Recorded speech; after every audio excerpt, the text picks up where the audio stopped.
Hey everyone, welcome back for another deep dive. Today we are going to explore the Toltec view of knowledge, truth, and faith. And we're going to be drawing from lectures given by a contemporary Toltec teacher, someone who really brings the ancient wisdom to life, connects it with some modern insights. So it's going to be really interesting. Yeah, one of the most interesting things about the Toltec tradition is this real emphasis on common sense in spiritual teachings. So many traditions have this. It's kind of this idea of stripping away superstition and getting to this, core of common sense, whether you're talking about the Toltec tradition or Buddhism or, maybe even Christianity in a lot of ways. Yeah, it's like they're saying, hey, look, let's cut through the noise and get to the heart of it, what really matters. And one of the things that really resonated with me is this idea that we don't need to blindly follow gurus or put heroes on pedestals. It's about recognizing that we are our own gurus, our own heroes. Yeah, that's a really powerful shift in perspective because it kind of puts the responsibility for our spiritual growth squarely on our own shoulders. Right. Instead of seeking external validation, we're encouraged to tap into our own inner wisdom. Yeah, it's like saying, look, you have everything you need within you. I love that. So let's talk about faith. In the Toltec view, faith isn't just about blind belief. It's about a dynamic force that stems from our integrity. And they see it as the driving force behind our ability to manifest our desires and shape our life stories. Like this concept of intention, Yeah. but taking it to a deeper level. Like you set an intention, and your faith is kind of like the fuel, right? The energy that Yeah. propels it forward. Exactly. And they actually use the word intent to describe this power. It's not just wishful thinking. It's like this focused, deliberate application of our will powered by faith. And speaking of power, we can't overlook the power of the word. The Toltecs have some fascinating insights into how language shapes our reality. Yeah, they describe the word as pure magic. And in a way, it really is. Words are symbols that create our virtual reality. So every word triggers like a cascade of images and emotions, even entire scenarios in our minds. It really is incredible when you think about it. I mean, if I say horse, you immediately picture a horse in your mind, right? Yeah. Complete with its mane and its gait, maybe even the sound of his hooves. Exactly. And the more complex the word or phrase, the richer that mental experience becomes. Like if I say The Godfather, you might see scenes from the movie, you hear the music, you feel the suspense, all triggered by those two words. It's like our minds are constantly creating these movies based on the words we hear and the words we use. So how does all of this relate to knowledge and truth? The Toltecs have this analogy that I find really helpful. They say to think of our beliefs as bricks and faith as the mortar that holds them together. Such a vivid image, right? Ah. So our beliefs, shaped by our experiences and the information we choose to focus on, literally become the building blocks of our personal reality. And faith is what kind of binds them, gives them structure and solidity. Right. But here's where it gets really interesting, right? What happens when those beliefs are based on lies, on misinformation or limiting narratives? Like we end up building our reality on this shaky foundation. Right, which is where the Toltec concept of the human form comes in.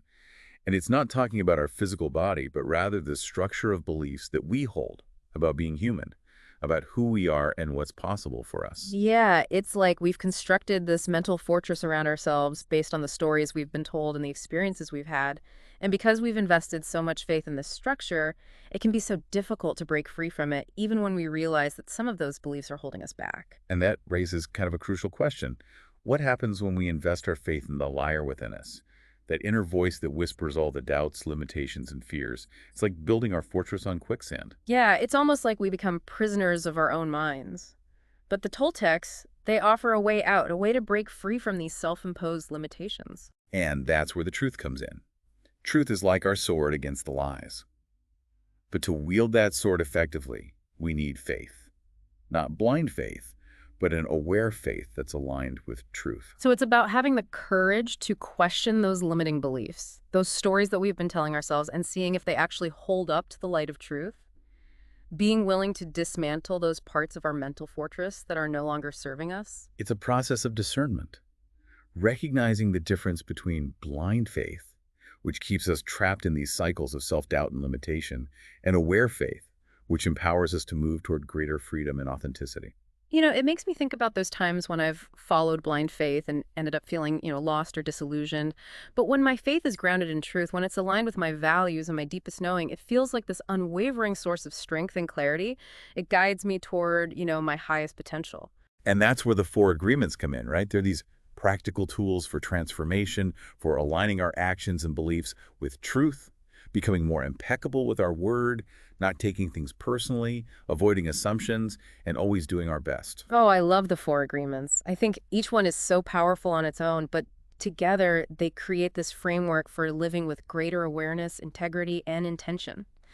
They help us to break free from those agreements that no longer serve us, those beliefs that are holding us back. Right. So when we release those limiting beliefs, we're reclaiming the faith that we had invested in them and redirecting that energy towards something more empowering.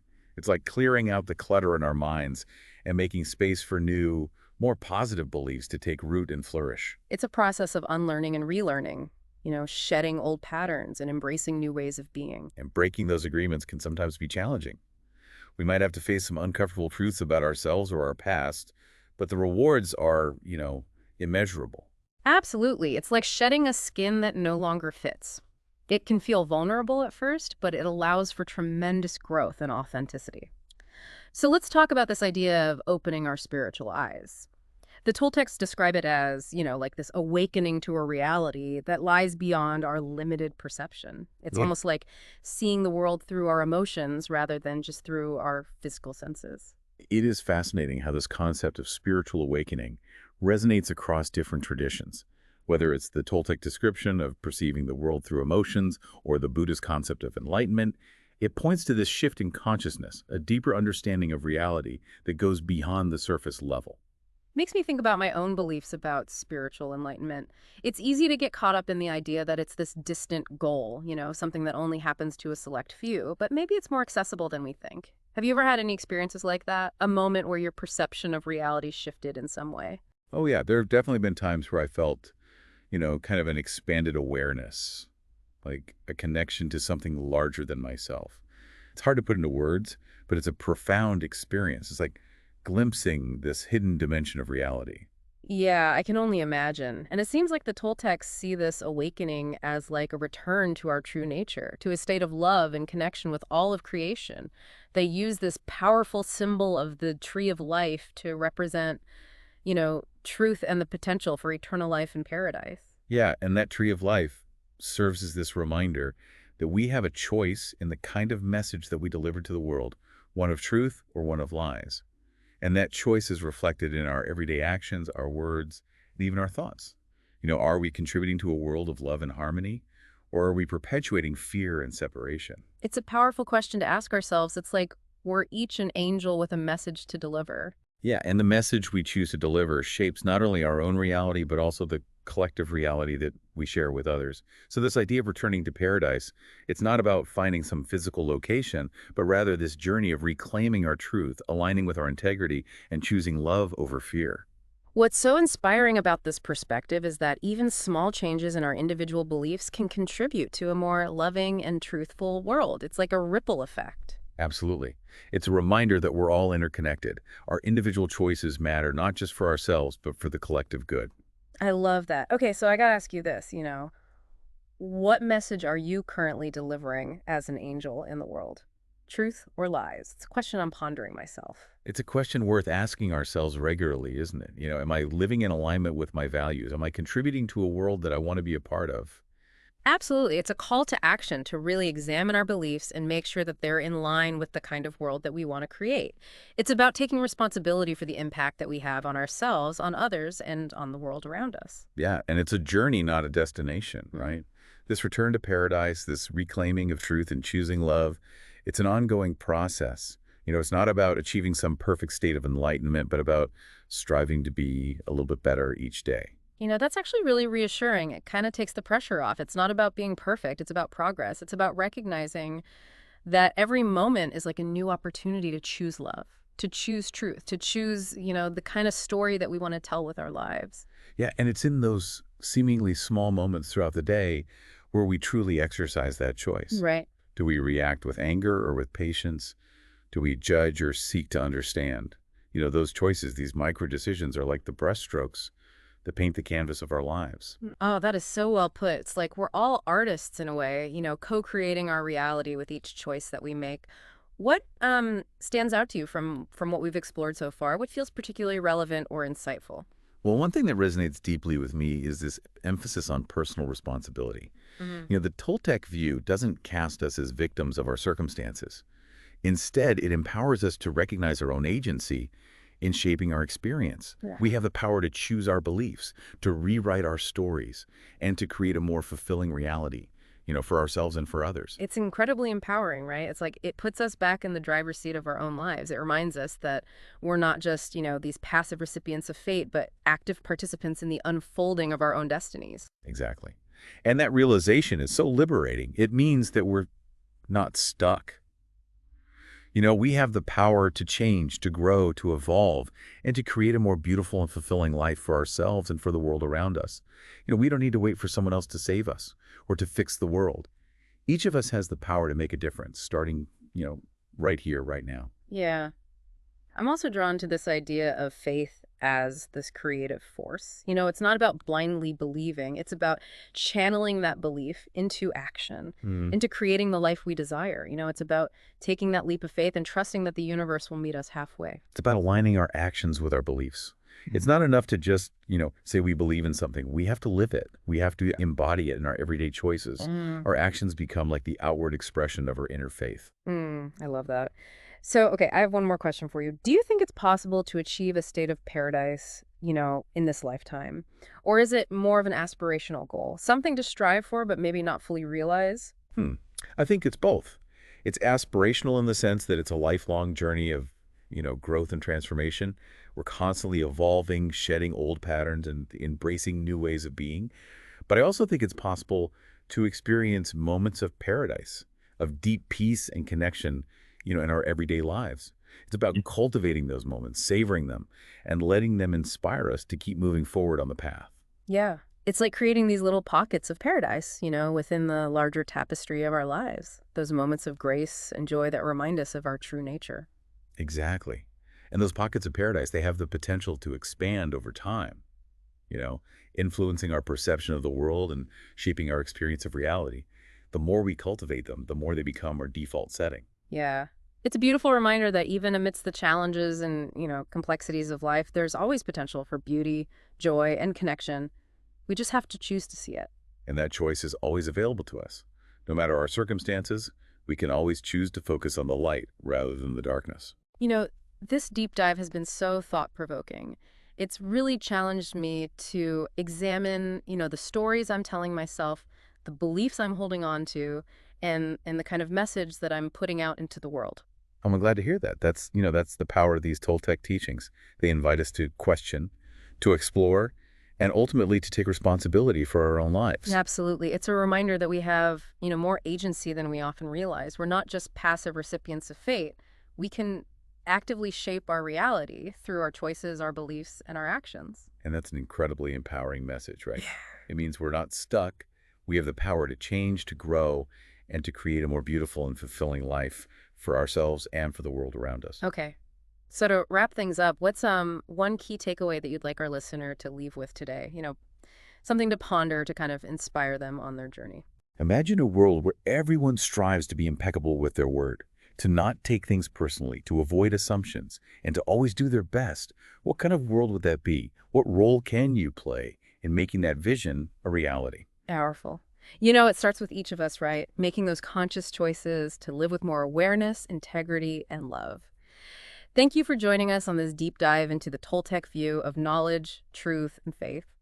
We've barely scratched the surface, so stay curious, keep questioning, and see how you can apply these ideas to create a more fulfilling story for yourself. Yeah, it's like taking those daily steps, those moment-to-moment steps toward that vision. Like you said, embodying those four agreements, Yeah. being impeccable with our word, not taking things personally, avoiding assumptions, and always doing our best. Each one feels like a stepping stone on that path back to paradise. And it's interesting how those four agreements, weave together to create this tapestry of personal transformation. Hmm. Like, for example, being impeccable with your word is so deeply connected to, truth telling, to aligning our words with our intentions and our actions. Right. And it's not just about avoiding lies, right? Right. It's about speaking with integrity, with kindness, with awareness of the impact our words have on others. Exactly, and that ties into not taking things personally. When we're able to detach from the ego's need to be right or to control outcomes, we create this space for greater freedom and peace within ourselves and in our interactions with others. And avoiding assumptions, oh, that's a big one for me. It encourages us to communicate clearly, to ask questions instead of jumping to conclusions, and to really listen with the intent to understand rather than to judge. It's about replacing judgment with curiosity. Cultivating this beginner's mind that's open to new perspectives and possibilities. And finally, always doing our best. It doesn't mean striving for perfection. It's about, showing up fully in each moment with integrity and intention, knowing that our best will vary from day to day. Yeah, it's like those four agreements provide a recipe for living a more conscious, fulfilling life. They're guidelines for navigating the complexities of human experience with grace, awareness, and intentionality.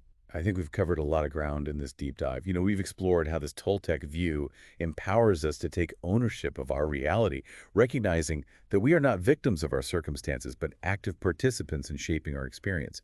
It's about reclaiming our personal power and using it to create a life that's aligned with our truth and our deepest values. It's been such an incredible journey, and I feel like we've only just scratched the surface of this rich wisdom tradition. It's definitely given me a lot to think about, to reflect on, and to integrate into my own life. So, as we wrap up this deep dive, what are your final thoughts for our listener? Imagine a world where everyone strives to be impeccable with their word, to not take things personally, to avoid assumptions, and to always do their best.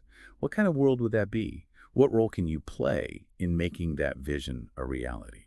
Such a powerful invitation to consider. It starts with each of us making that conscious choice to live with more awareness, integrity, and love. Thank you so much for joining us on this deep dive into the Toltec view of knowledge, truth, and faith. It's been a pleasure exploring this with you. We've only just scratched the surface, so stay curious, keep questioning, and see how you can apply these ideas to create a more fulfilling story for yourself. We'll see you next time.